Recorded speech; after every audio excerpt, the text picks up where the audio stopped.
It is widely accepted that Batman the Animated Series is the definitive version of Batman, with stories that hold their own with the very best of the comic book source material. However, I don't often hear the same level of praise being heaped upon its successor, Superman the Animated Series. That's not to say that it doesn't get praise, because of course it does, but generally not at the same level as Batman. And that's a shame because, in my opinion, Superman the Animated Series is just as sensational as its predecessor. It may not always pack the same raw emotional punches as BTAS, or be as flashy, but in some ways it is superior. The most obvious improvement over BTAS is the general production quality. There were very few episodes that had what I would generously call wonky animation. Hello, Superman's pal. As wonderful as BTAS was as a whole, some of the early episodes, particularly those animated by ACOM, were subpar.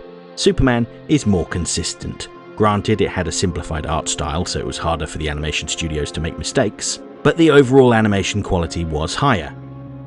Additionally, the creative team were very well versed in how to make a dynamic superhero action cartoon by the time this series began, and they took the lessons they learned on Batman and applied them to Superman masterfully. As Superman has existed since 1938, the character has gone through multiple reinventions over the decades. When Superman debuted, he was a two-fisted defender of the oppressed, fighting social injustice and corruption. When authority figures denounced those earlier comics as socialist propaganda, Superman's stories took a hard turn into science fiction and absurdity. Then in the 1980s, everything was stripped back with more of a balance between grounded stories with elements of science fiction and soap opera style interpersonal dynamics.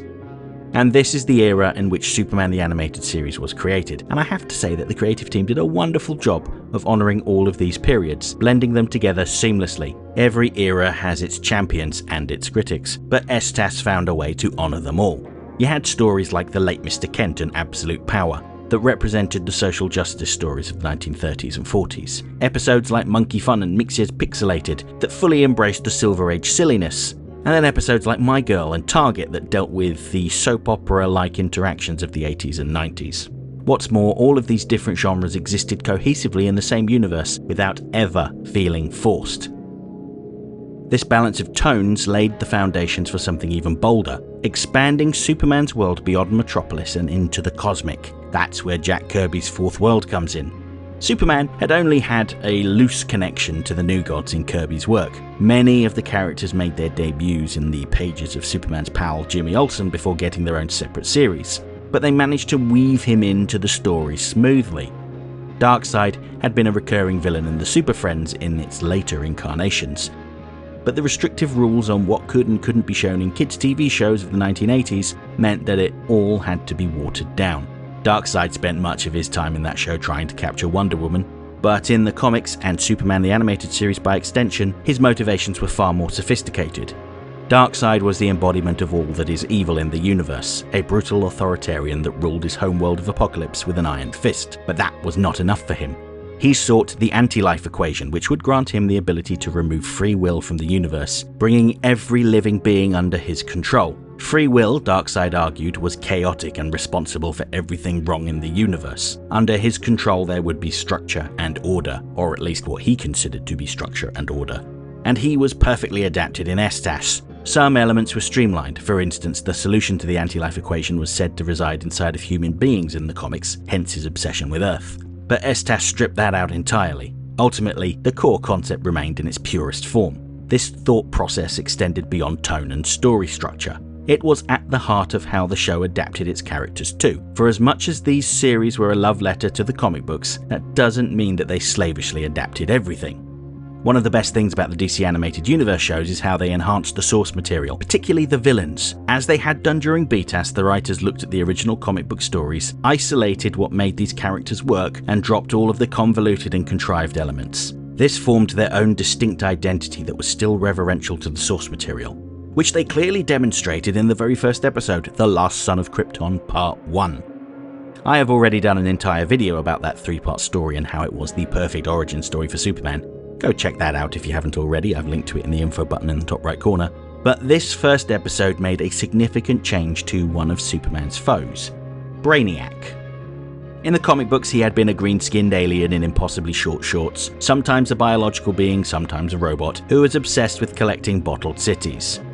Their version had been the central AI that ran the planet Krypton, and it hid the impending disaster to focus efforts on saving itself. Brainiac chose to sacrifice everyone on Krypton because it believed that knowledge was more important than anything else. So long as Krypton's data remained, Krypton would live on, which is a cold and flawed belief. People are the culture. Without them, information is worthless. After Krypton's destruction, Brainiac became a collector of knowledge, visiting planets, gathering all available data, and then destroying them. After all, the fewer people that know something, the more valuable the information is. This direct connection to Superman, its role in discrediting his father Jor-El, and the way it presented itself as Krypton's legacy, made Brainiac a deeply personal foe to Superman. And that level of sophistication in writing was presented throughout the series. Brightly coloured supervillains from the comic books were given layers.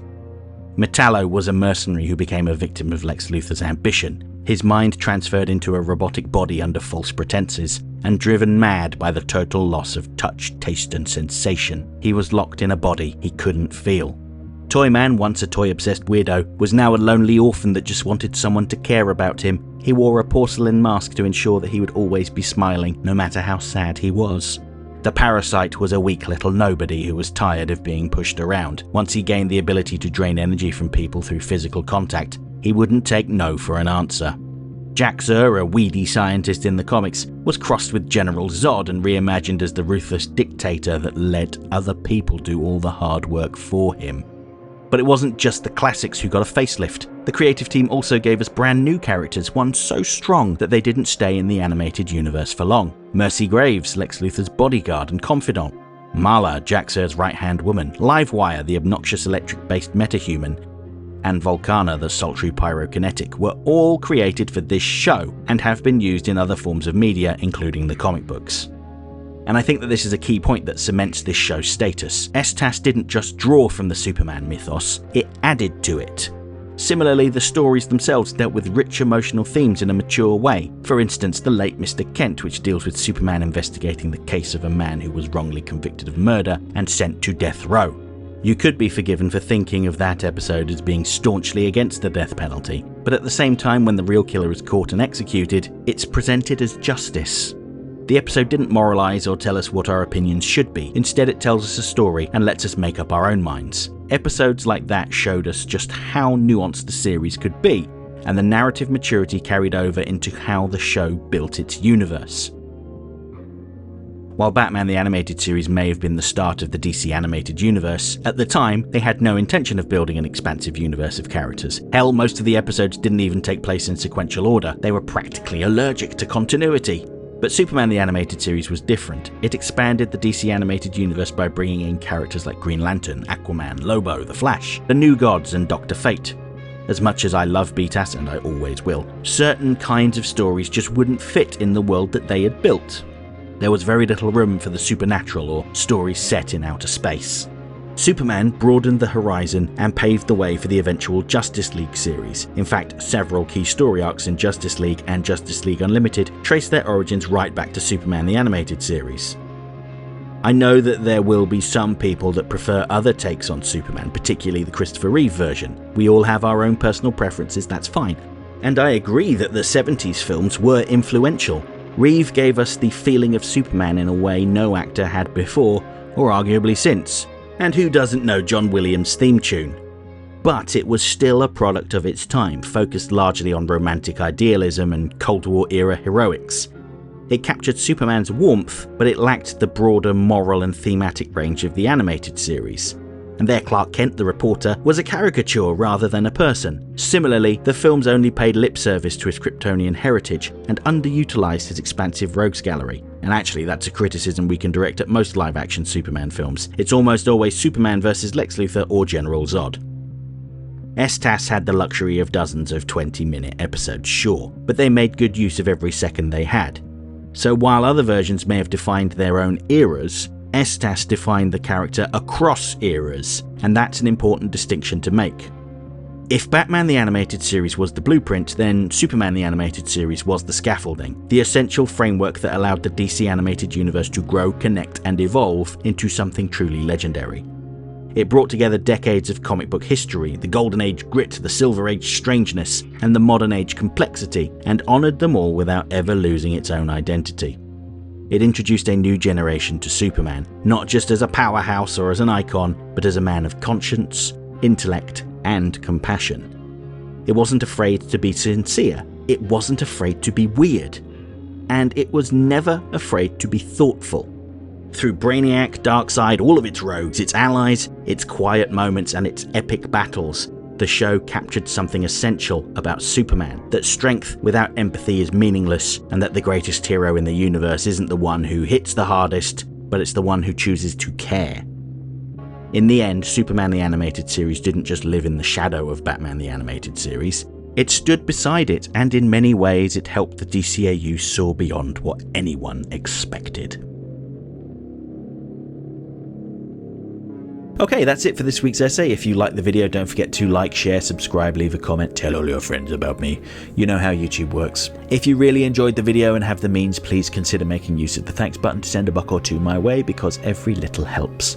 I offer channel memberships for $1.99 a month. This will get you early access to my weekly video essay, priority responses to your comments, members-only videos, custom emojis, and an icon on your profile indicating that you're one of my people. And special thanks to my channel members. Everyone who was a member at the time of this video's creation is listed on the screen right now. If you want to see your name amongst all these wonderful people, join the channel now.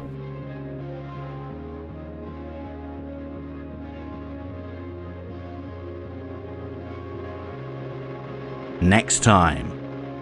I'll be back next Monday to revisit my latest The Batman villain poll to talk about arguably the biggest loser in Gotham City, Killer Moth. And then next Friday I will still be riding on the Superman hype train to talk about the biggest dork in the DC animated universe, Superman's pal, Jimmy Olsen. Hope to see you then.